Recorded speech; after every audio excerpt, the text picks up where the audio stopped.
Assalamualaikum warahmatullahi wabarakatuh. Perkenalkan, kami dari kelompok 7 yang beranggotakan Lutfia Nurandita, Putria Hazira, dan Yesi Fitri Aningsi akan membahas dan menjelaskan peranan dan fungsi pembimbing dalam penciptaan suasana belajar. Baiklah, untuk mempersingkat waktu, kami langsung akan menjelaskan pada bagian pertama, yaitu tentang suasana belajar. Pada suasana belajar orang dewasa, yang pertama itu tidak mendominasi. Artinya, pendidik tidak lagi dianggap sebagai orang yang serba tahu, tapi pendidik lebih banyak membimbing peserta didiknya. Karena setiap peserta didik itu sudah mempunyai konsep diri atau tujuan perencanaan dalam pembelajarannya. Yang kedua, saling menghormati. Di sini, perilaku saling menghormati itu dalam kegiatan pembelajaran orang dewasa akan menunjukkan kepercayaan diri dari peserta didik. Yang ketiga, saling menghargai.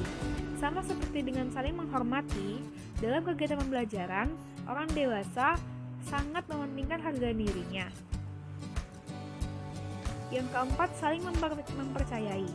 Kepercayaan yang diberikan pendidik kepada peserta didik akan meningkatkan harga diri peserta didik tersebut, karena ia merasa bahwa ia sangat berkontribusi besar dalam kegiatan pembelajaran. Karena seperti yang diketahui bahwa peserta didik ini tidak ingin terlalu dituntun atau tidak ingin terlalu pendidik itu mengatur kegiatan pembelajaran. Jadi makanya pendidik harus memberikan kepercayaan penuh kepada peserta didik. Yang kelima, ada suasana menemukan atau memecahkan permasalahan sendiri. Dalam kegiatan pembelajaran, pendidik seharusnya membiarkan peserta didik untuk bereksplorasi dengan sendirinya. Karena itu akan membuat peserta didik yakin bahwa dalam kegiatan pembelajaran ia memang berkontribusi besar dalam kegiatan tersebut sesuai dengan rencana atau konsep yang dia buat. Yang keenam, ada suasana tidak mengancam. Peserta didik seharusnya diyakini bahwa dalam kegiatan pembelajaran itu boleh adanya perbedaan dan boleh berbuat salah tanpa adanya rasa terancam, karena itu adalah hal yang wajar dalam kegiatan pembelajaran. Jadi mereka tidak merasa terancam dan mereka ingin terus belajar untuk mengeksplorasikan dirinya. Yang ketujuh, ada suasana keterbukaan.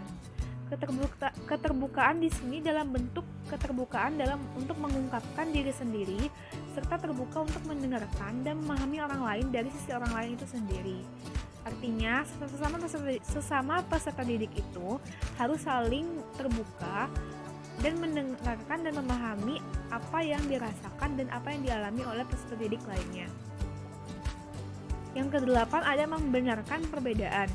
Pengakuan terhadap perbedaan tersebut sangat menentukan keefektivitas dari belajar orang dewasa.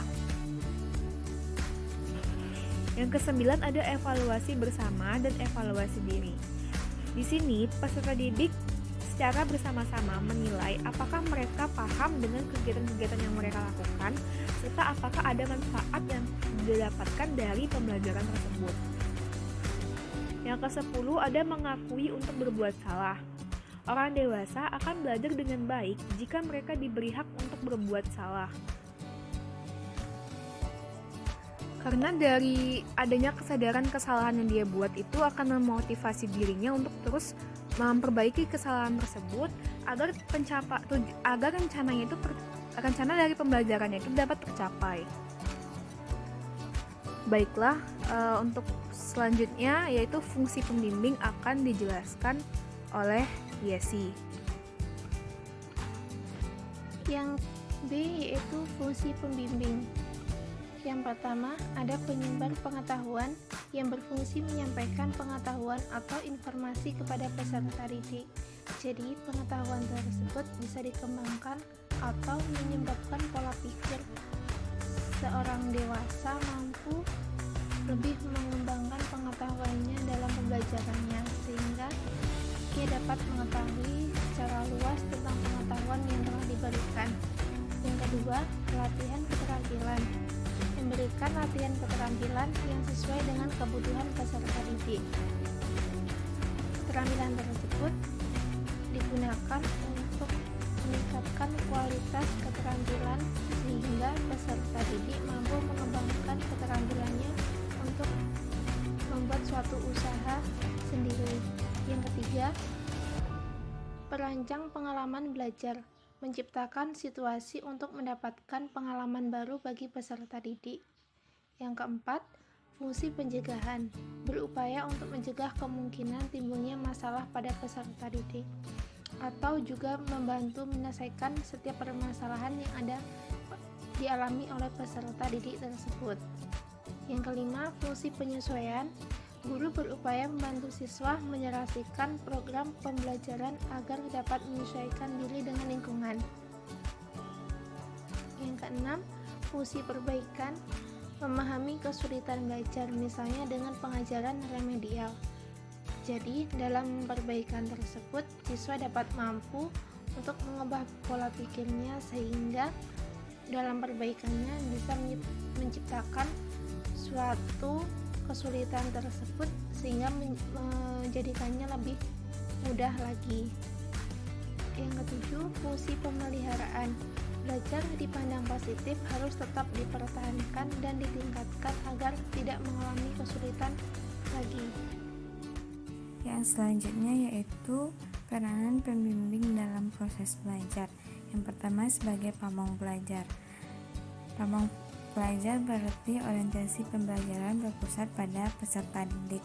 Akan tetapi ini tidak berarti bahwa dalam penerapan proses pembelajaran sesuai dengan segala keinginan peserta didik. Oleh sebab itu, sebagai pendidik mempunyai tanggung jawab menyediakan suatu pola kegiatan belajar di mana pendidik mempunyai dua peran, yaitu pamong bertindak sebagai warga belajar kelompok dan pamong bertindak sebagai pemimpin kelompok belajar yang dilakukannya secara luas. Yang kedua yaitu sebagai penyuluh. Istilah ini sering dipakai pada kegiatan penyuluhan kesehatan, pendidikan, dan pertanian. Penyuluhan berasal dari kata suluh yang artinya kegiatan yang dilakukan sehingga menjadikan seseorang atau kelompok memahami informasi-informasi yang disampaikan penyuluh tersebut. Yang ketiga sebagai fasilitator.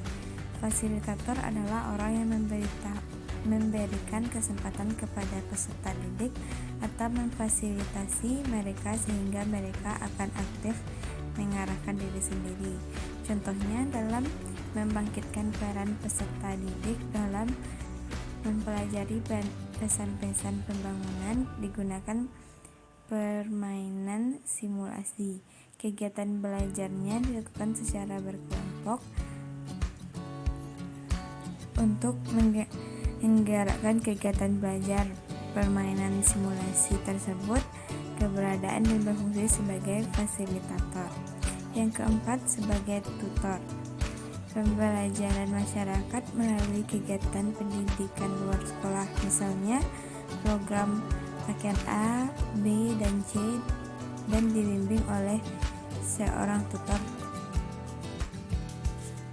Secara umum, tugas dan fungsi tutor adalah merencanakan kegiatan pembelajaran, melaksanakan pembelajaran, dan mengevaluasi kegiatan pembelajaran. Dan selanjutnya implikasi. Yang pertama adanya standar evaluasi yang baku untuk menilai tingkat pencapaian hasil belajar dan bersifat kuantitatif yang bersifat untuk mengukur tingkat pengetahuan. Yang kedua, adanya batasan waktu yang demikian ketat dalam menyelesaikan suatu proses pembelajaran materi pengetahuan dan keterampilan. Yang terakhir, menciptakan iklim dan suasana yang mendukung proses belajar mandiri.